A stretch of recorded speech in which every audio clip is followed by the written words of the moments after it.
Good morning, all dear students. I am Harshit Vishwakarma and welcome back to my educational channel Eduverse. And आज मैं जो आप लोगों को एक्सप्लेन करूँगा जो आपकी एनसीईआरटी जो बुक्स है क्लास 9th की जो बुक है NCERT a truly beautiful mind. तो दोस्तों ये जो बुक है आपकी क्लास 9th की बुक है एनसीईआरटी बिहाइव बुक है। इस बिहाइव बुक का मैं आपको मेन पर्पस बताता हूँ इसमें चैप्टर में क्या है। ये जो स्टोरी है जनरली आप सभी लोगों ने अल्बर्ट आइंस्टीन का नाम तो सुना ही होगा। क्या क्या कोई ऐसा पर्सन है जिसने अल्बर्ट आइंस्टीन का नाम नहीं सुना हुआ है?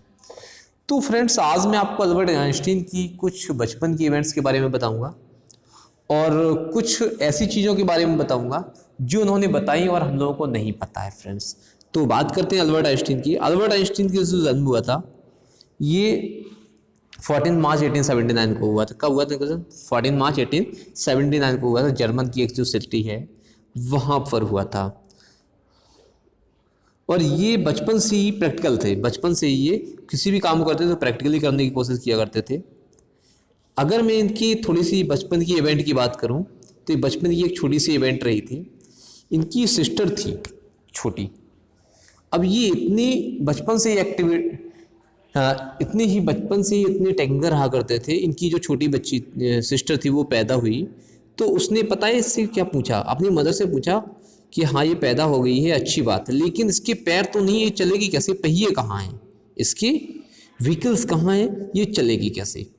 और इसके साथ साथ इनके बचपन में कुछ ऐसी इवेंट थी जैसे कि उनका जो सर था बहुत ज़्यादा बड़ा था। क्या था? बहुत ज़्यादा बड़ा था, इसलिए बहुत ज़्यादा वो अच्छा नहीं मानते थे। कहते थे कि ये कहीं ना कहीं गलत हुआ है, जैसे किसी भी चीज़ काम को करने के लिए अच्छा ना होना। तो इनका जो सर था वो बहुत ही बड़ा था नॉर्मल जो बच्चे होते हैं उनके कंपेयर में। इस वजह से अब स्टार्टिंग में क्या होता था, ये बहुत ही प्रॉपरली नहीं बोल पाते थे और हर बात को कितनी बार बोले, 2 बार बातें करते थे।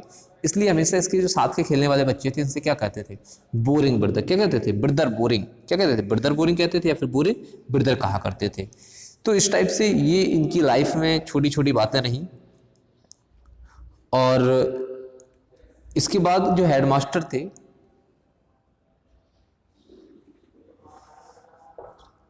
उसने इनसे कहा कि headmaster once told him that what Einstein was choose the profession wouldn't matter, he will never make a success at everything। अब अल्बर्ट आइंस्टीन तो ऐसी एक्टिविटी करते रहते थे तो जो उनके हेडमास्टर थे उन्होंने कहा कि इस बात से मैटर नहीं करता है कि वो कौन सा प्रोफेशन लगे, मैटर ये करता है कि वो कभी भी लाइफ में किसी भी काम में सक्सेस नहीं पा पाएंगे।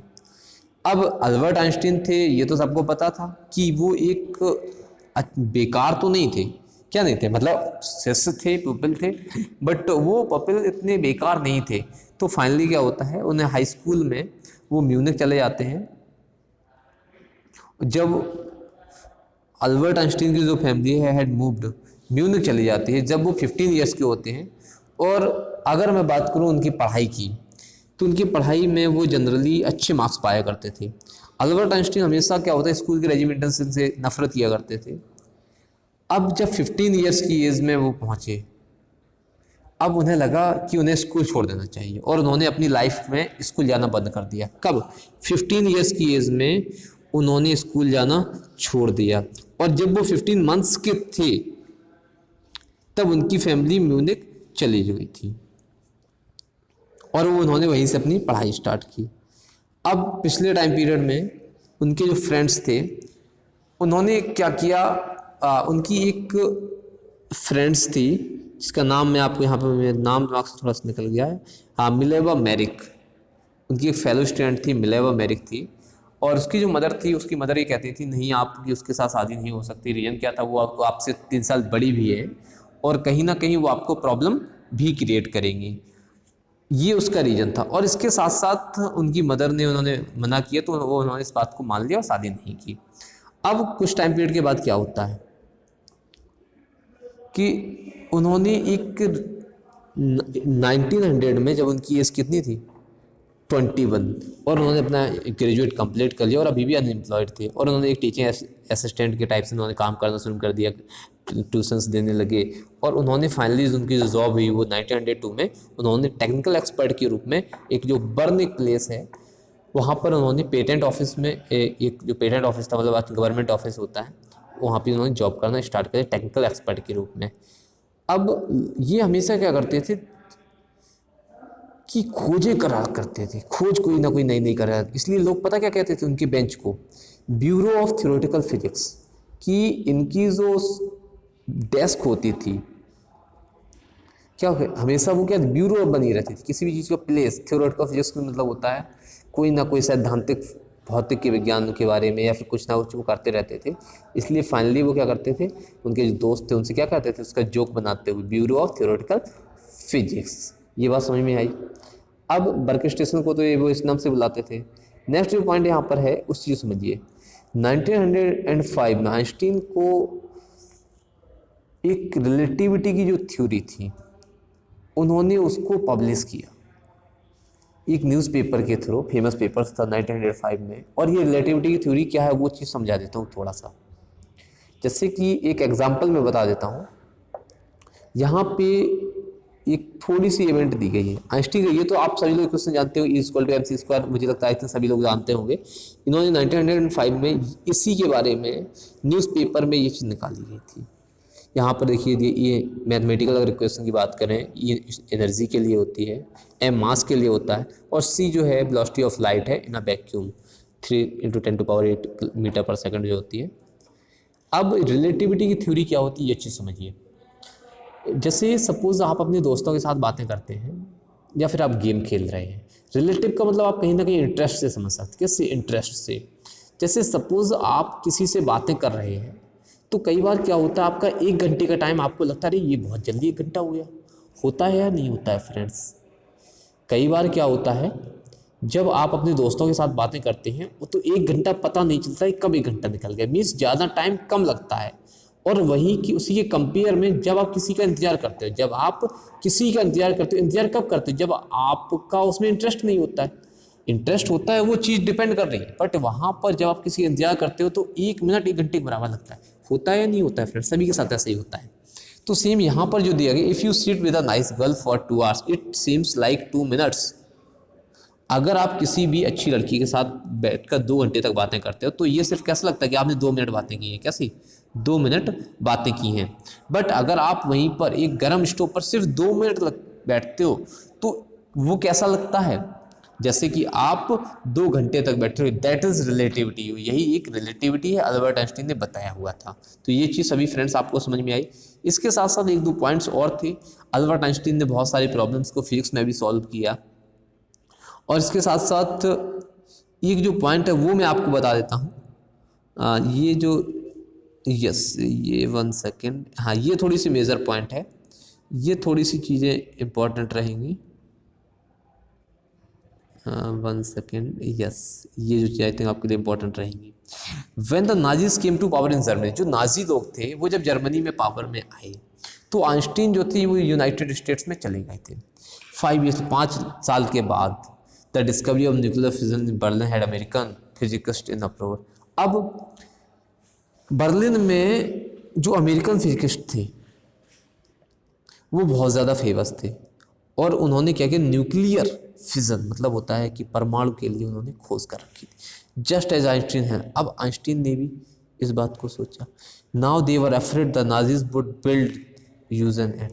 अब इन्हें इस बात का डर था कि कहीं ऐसा ना हो कि नाजीज एटॉमिक बम को बना लें और उसका यूज़ कर दें।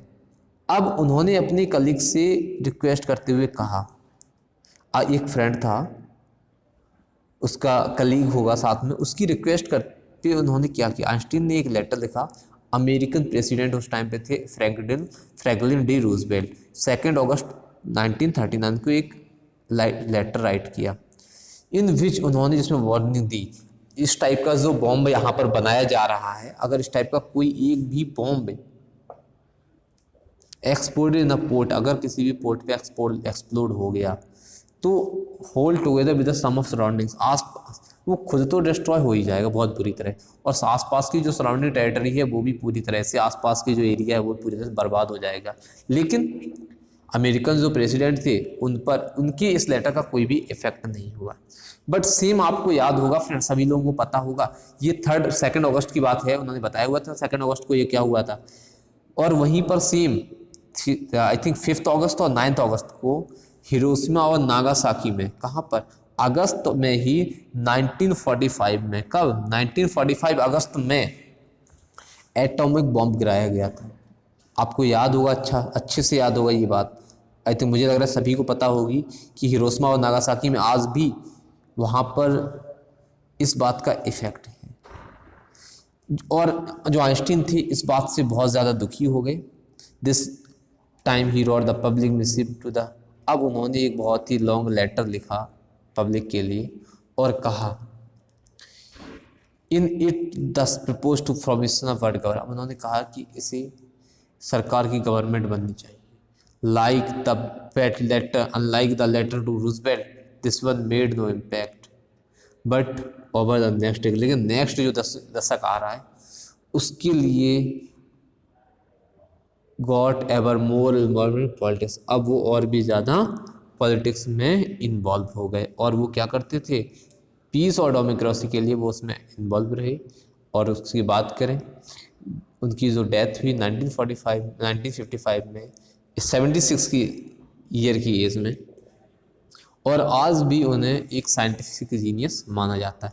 तो फ्रेंड्स स्टोरी कैसी लगी, कुछ पॉइंट्स मैंने छोड़ दिए हैं, जब मैं इसके बाद में लाइन टू लाइन एक्सप्लेनेशन करूँगा नेक्स्ट वीडियोज़ में, उसमें मैं आप लोगों को बताऊँगा कि किस टाइप से इन्होंने अपनी जो इसकी इनकी फ्रेंड थी मिलेवा मेरिक, किस टाइप से उससे शादी नहीं की और उसके बजाय उन्होंने किससे शादी की। ये सब चीज़ें आपको नेक्स्ट जो मैं वीडियो अपलोड करूँगा उसमें लाइन बाय लाइन आप लोगों को समझाऊँगा।